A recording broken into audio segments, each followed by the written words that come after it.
I just listened to a Mel Robbins podcast episode about not quitting. And I felt so called out about wanting to quit when things get hard. And at the same time, she was also teaching me how to be a better content creator. So thanks, Mel. How does she do it? How does she call you out, build you up, and make you want to be better all at the same time? That's what we're exploring in this episode of the Brassy Broadcast. Hello, friends. I'm Jen Eads, the head broad in charge. We are going to have some fun in this episode, and you are going to be inspired to start finding inspiration in the work of other creators that you love, whose work just lights you up. This can be podcasts, YouTube videos, music, books, blog posts, whatever, social media posts. Are you using that work as a role model or influence for your own creative work? What can you learn from the creators that you love and add into the mix of your own projects? Are you taking the time to be intentional and really pay attention to the work of these other creators that you love to consume, or are you just mindlessly consuming their work? Junior high and high school me spent countless hours trying to learn some of my favorite guitar solos and parts note for note for some of my favorite songs. And it wasn't like I could go to YouTube in the 80s and watch some 14-year-old teach me how to shred the guitar solo from Crazy Train. It was a struggle then, but I had the drive and the patience to sit there and learn. Every guitar riff that I learned from Stevie Ray Vaughan and Nancy Wilson and Randy Rhoads found its way into my playing and still influences my guitar playing to this day. Musicians study other musicians. We learn their licks and then we incorporate them into our own playing. We immerse ourselves in the songs of other songwriters as we learn how to play them. This is how we learn to write songs. This is how we improve our own playing. We study and we analyze our favorites, and then we incorporate what we've learned into our own work. Now, I'm not saying go out and copy your favorite podcaster or YouTuber word for word. I'm not encouraging plagiarism or theft of intellectual property here. I'm saying listen critically, break it down, start taking notes. What resonates with you? What do they do really well that you wish you could do better? How are they showing up? What kind of stories are they telling? How are they structuring their podcast episodes or their YouTube videos? How are they hooking you and getting you to press play? What do they do that keeps you listening through the entire episode and hanging on the edge of your seat? How do they keep you coming back? In this episode, I'm going to share what I've learned from studying one of my favorite podcasters. Here we go. Let's talk about Mel Robbins. I've read her books. I loved listening to her when she was a guest on other podcasts, so I was so excited when I heard that she finally started her own show. So here's a few things that I've learned from Mel Robbins that I want to incorporate into my own content creation. So first, let's talk about who is Mel Robbins and what is it about her that resonates with millions of subscribers on her YouTube channel. She's an author, she's a podcaster, she's got like billions of views on her YouTube channel. But that's not why I actually listen to her. She's a Gen Xer like me, so that immediately creates a connection for us. We're close to the same age and probably have a lot of the same shared life and cultural experiences. She even refers to herself as your friend Mel Robbins. And who doesn't want another friend? And the thing is, she actually sounds like she would be your friend. She makes me think of that person that if you were walking lost around the school cafeteria, she would actually invite you to come sit at her table. That's the kind of vibe that I get from her. And she's definitely the kind of person that my friends and I would invite to come hang out around the fire pit with us. So Mel, if you ever hear this, consider yourself invited. What resonates with me most is that she does not pretend to sound like she's got life all figured out. But I do feel like she's a few steps ahead of me. So I'm definitely going to listen to her. She's kind of like that cool high school senior that is watching out for your sorry little freshman ass. That's how I view Mel Robbins. She's a fabulous storyteller and no BS, and she doesn't pretend to be anything that she's not, which reminds me a lot of another one of my favorite storytellers, Dolly Parton. Dolly Parton can make you laugh and cry in the same story, so make sure she's on your list of folks to study if she's not on there already. Mel also isn't afraid to drop an F-bomb. Now, this makes her not for everyone, but it tells me wholeheartedly that she is my people. In the past, I've struggled to get clear on my why. Why do I show up and feel the need to create this work? What's the purpose of it? Not Mel Robbins. She is crystal clear on her mission and her purpose. She wants to help you live a better life. And by God, she's going to give you the tools to do it. Are you crystal clear on your why? If not, I would start there. Why do you want to start a podcast or a YouTube channel or a blog? Get that figured out first. Your why is your North Star, and that will guide all of your decision making. When someone watches one of your videos or listens to one of your podcast episodes, are they clear on what your why is? Is it that little thread that's running through all of your work that kind of pulls it all together? And I'm not talking about finding your niche here. This is bigger. I'm talking about the purpose behind everything that you create and put out into the world. Now let's talk about the how. This is where it gets super fun for me because now we get to start reverse engineering some things. How is she building her brand and creating all of this content? I mean, she's got podcasts and YouTube videos and books and social media posts. Geez, Mel, she's like the Roy Kent of content creation. I mean, she's here, she's there, she's well, if you know, you know. If you don't know, then start watching Ted Lasso. You won't regret it. No matter the medium, Mel is always consistent with her why and her goal of helping us live a better life and giving us the tools to do it. You see this thread through all of her work, and it doesn't matter what topic she's talking about or who she's interviewing, that thread is always there, tying everything together. Let's start with kind of the big overview of just even looking at her branding. There's usually a splash of yellow somewhere. She's always wearing those black glasses. She's even incorporated the glasses into her logo, which I love. And she's just always Mel Robbins in every video I've ever seen or every podcast I've ever listened to. She shows up consistently as herself. And let's just talk about consistency.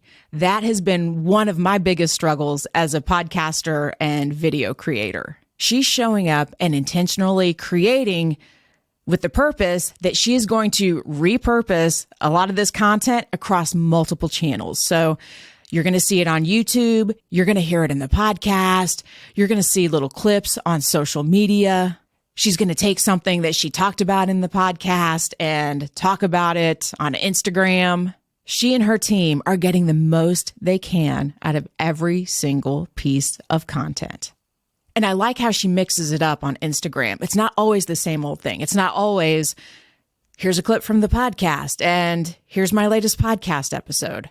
Oh no, sometimes we get text posts and sometimes we get clips of her just out walking or talking to us from her room in her house. I like that it's not always the same thing. And I really appreciate that her social media posts have text or captions because I'm not always scrolling with the sound turned up. If you aren't using captions on your post, start. And I know you're probably sitting there thinking, hey, Jen, I don't have a whole team to do all of this stuff for me. Yeah, I don't either. I get it. It feels so overwhelming at times. I always have the best intentions of promoting my latest podcast episode or my YouTube video, and it doesn't always happen. That's why it's even more important to be really intentional with what you're creating and thinking about how you can chop it up and share it in multiple places so that you can reach the most people and get the most out of it. You're investing a lot of time in this. Get something out of it. I use tools like Riverside.fm and Descript. They make it easier for solo creators to record and repurpose that content. I have links to both of those in the description. When you start planning your content, think about how you can most easily repurpose it. Even if you don't have time to repurpose a lot of it now, you are still building a content library. It's always going to be there for you, and you can go back to it. So make sure that you're saving your recordings with descriptive names that tell you exactly what they are. And then make sure that you are backing those recordings up, saving them in the cloud somewhere, saving them on multiple hard drives so that you don't ever lose them. Now let's go in and actually break down a Mel Robbins podcast episode. This episode is about 48 minutes long, and it is a masterclass, especially if you are using your podcast or videos for any kind of coaching or consulting business. I'll have a link to this episode in the podcast show notes and the video description because I really want you to listen to this episode, not just for all the cool things that she does technically that make it a great podcast episode, but for the message, because I feel like we've all been there and wanted to throw in the towel at some point when things got hard. And this will help you think about it. So thank you, Mel Robbins, for the ass kicking that I needed on a Saturday morning when I listened to this episode. So let's start with the episode title, which I love. And the episode title is Feel Like Giving Up? Before you say F it, listen to this. I'm already hooked. The title is written to make me want to press play. This is a woman that knows her audience, and this title is written for them. And you might be thinking, but Jen, shouldn't we be including keywords for SEO so that we pop up in searches? And I'm going to say, it depends. What is the purpose of your show? What is the purpose of this individual episode? Do you already have a built-in audience? Are you going for discoverability, or are you writing this for the audience that you already have? Now, this episode is broken down into 3 segments. Do you ever think about your podcast episode in segments? It's really helpful. Even if you just think about it as the beginning, the middle, and the end. How does it flow? And how do you keep your listener moving through all of those segments? I'm going to share some highlights with you that really jumped out to me as a podcast producer because I geek out on this stuff and I love seeing it out in the wild and learning things that I can then come back and share with you in real time. Before we get too far into this, I want to say that her podcast sounds good, really good and professional. The sound quality is fantastic. And I can't tell you how many podcasts that they get me to press play and I'm all excited. And then I start the episode and it sounds like they're in a freaking tin can. I'm not going to listen to that. There are so many other options that I can tell that the host actually cares how they sound. And that's important to me. Maybe I'm a little bit of a podcast snob. I don't know, but it's not that hard to sound good, or at least to not sound bad. At a minimum, all you have to do is open up your junk drawer, pull out those old Apple earbuds, the kind with the wire, and they've got a built-in microphone, and use those. That's going to make you sound so much better. When you don't sound good, it tells me that you didn't care enough about what you're saying to sound better. And if you don't care, I'm sure not going to care. Now, this episode starts with a host read ad about Orange Theory. I love a good host read ad. And Mel can tie Orange Theory back into her purpose and her why about helping us live better lives. So it's totally in alignment with her and her brand. It just makes sense that they would advertise on this podcast. And then she gets right into the episode and what this episode is about and why we should listen. And there's no 60-second canned intro that sounds super cheesy that's listing off all her bona fides. She doesn't need it. But she does take the time to welcome new listeners and share a little bit. Now let's talk about the content of this episode. She is sharing something that she's struggling with in real time. Oh, what? She's a famous author, podcaster, YouTuber, speaker, whatever, and she doesn't have it all together? That's relatable. Tell me more. And this is exactly the feeling that you want to create for your listeners when you're introducing the topic or your guest during your intro. You want them to lean in and say, tell me more. And if you can make your listener feel like they aren't alone in their own struggle, then bonus points for you. And then she does this. This is brilliant.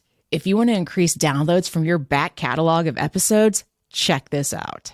She mentions that she's working on a podcast series. So she's created episodes that stand alone, but then they all work together as part of this bigger series. Now, how many listeners do you think are going to go back and download those other episodes from the series because they want to hear it all? And then she sets the hook and immediately just pulls us into a story by saying, I had planned on, but what happened was, there's the hook for the story and the episode, and we are off to the races. Oh, but this isn't about Mel and her struggle. Oh, no, because she also has a listener going through their own effort moment of struggle right now. So she brings in a listener question. And even better, she actually gets that listener on a call and coaches her through this struggle. How do you build community and engagement with your listeners? Ask them to submit questions and then answer them. Engage with your audience as real people. So we hear the question, and then she goes into the commercial break. Got to get that ad revenue, baby. But she leaves us wondering, how's Mel going to answer this question? So we're going to come back after the ads and hear how she answers it. And that's our transition from segment 1 into segment 2. So in segment 2, she starts by bringing the listener on the podcast and starts coaching her through this struggle. And she is empathetic and no BS as she walks this lady through it. And then she gives her something actionable that she wants her to do. And this segment of them talking is probably about 14 to 15 minutes long. And guess what? Then we head into the break. And as we head into this break, she tells us what's going to happen next when we come back. Are we going to stick around and find out? You know it. So in the third segment, she asks the guests, what can I count on you for? That creates some tension and some friction and some drama. And Mel is still super encouraging at this point, but she's asking for some accountability. At one point during the conversation, the woman says something about how she's feeling. And Mel says, say more about that. What do you mean? Listen for opportunities to ask this question of your guest. It's such a powerful question because it gives us the opportunity to get below all of the surface level stuff. And below the surface is where the magic happens. Say more about that. What do you mean? And then near the end of the episode, which is probably about the last 10 minutes or so, she recaps and connects the dots for us like a good host. And she also says this, you need to listen all the way to the end. Man, I would love to see what her episode retention rates are. I'm sure they are just through the roof. Are your listeners listening all the way through the episode? Do you know where they start to drop off? Do you know where to find this information for your episodes? It's okay if you don't. A lot of people don't even look at it. If you want to know where to find it, send me a DM on Instagram at BrassyBroadJen. I'll be happy to show you where to get it. So she starts to wrap it up at this point, tells us that she loves us, and then drops a little teaser that she'll be back in a couple of days to help us live a better life with science-backed habits. Am I going to come back in a couple of days? Probably. Am I going to make sure that I'm subscribed to the podcast so that I can hear the episode when it comes back? Yep, sure am. And then the music starts and she's wrapping it up. No canned outro. She's just talking, still just talking to us. And because it's not a canned outro, we're still paying attention because we don't want to miss anything. And then the music stops and we hear, oh, and she gives us the legal disclaimer. And that's it. This episode included all 4 things that I encourage my clients to put in their own episodes, and that is feeling, facts, fun, and friction.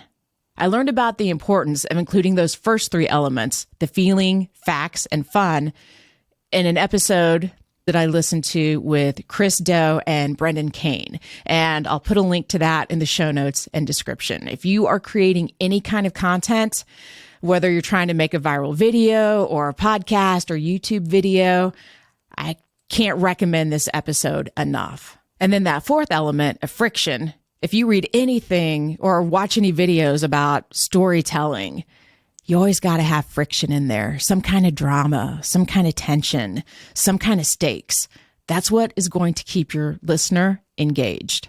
And that's it for the actual episode breakdown. Now, let's talk about the podcast show notes and YouTube description. But first, a podcast confession from me. I hate writing show notes. I don't know why.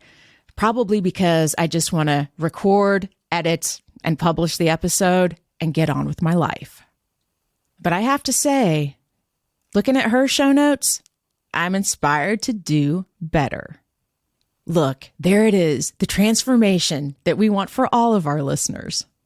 Sorry, Mel, this probably isn't the transformation that you had in mind, but I will tell you, by the time I get around to writing my show notes, I'm usually like, F it.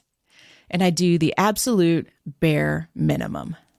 So I'm making a promise right here, right now, to do better. I see so many podcasters that don't take advantage of this real estate. You can drop links in there so that they can connect with you on social media. You can also use it as a way to drive listeners back to your website. So I'm going to share with you the 4 things that I absolutely loved about these Mel Robbins show notes. And number 4 is my favorite, so make sure you stick around to hear that one. It's a biggie. Within the episode description, so this is just the first few sentences about what the episode is actually about, we get a promise of transformation if we listen to this episode. I love transformation. I want to be a better human.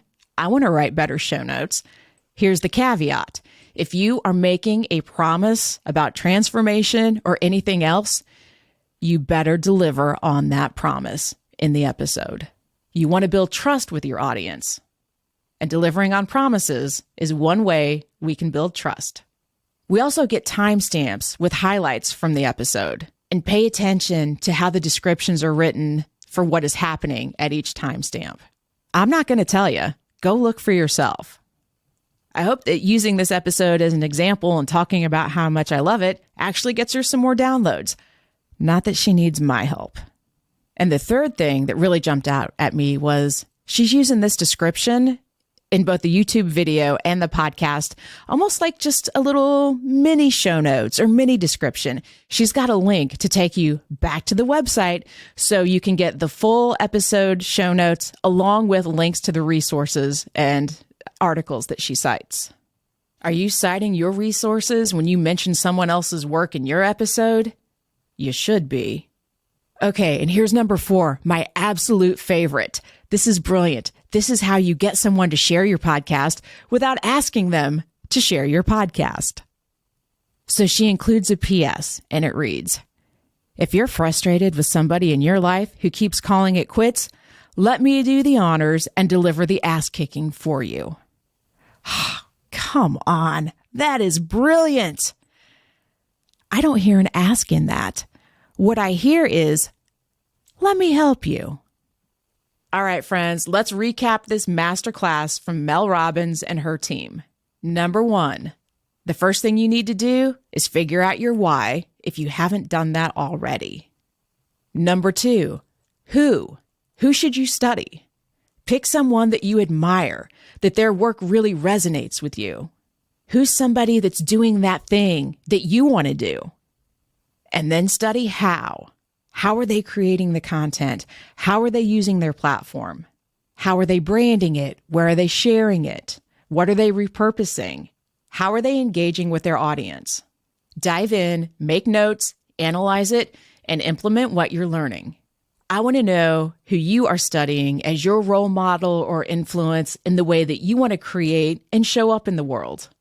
Leave it in the comments if you're watching this on YouTube, or DM me on Instagram at BrassyBroadJen. That's where I'm usually hanging out on social media. And if you're tired of hearing one of your friends complain about how their podcast download numbers suck, or they aren't getting any traction with their YouTube channel or their podcast, send them this episode.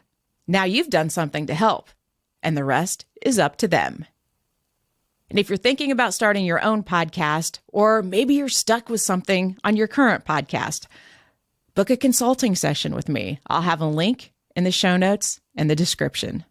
Thanks for tuning in. Now get out in the world and do some good.